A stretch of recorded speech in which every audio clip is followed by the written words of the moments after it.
11 اور 12 رمضان کی درمیانی رات بعد نماز عشاء بعد تراویح دو کر کے 12 رکعت ادا کریں. ہر رکعت میں سورہ فاتحہ کے بعد سورہ اخلاص قل هو اللہ احد یہ پوری سورت پڑھنی ہے.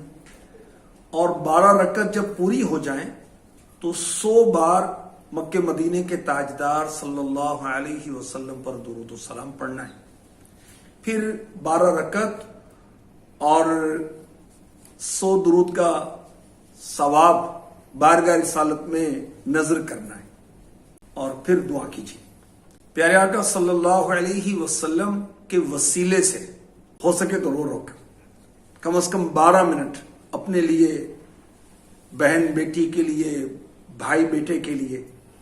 انشاءاللہ الرحمن آئندہ رمضان سے پہلے شادی کی ترکیب ہو جائے گی. صلو علی الحبیب صلی اللہ تعالی علی محمد.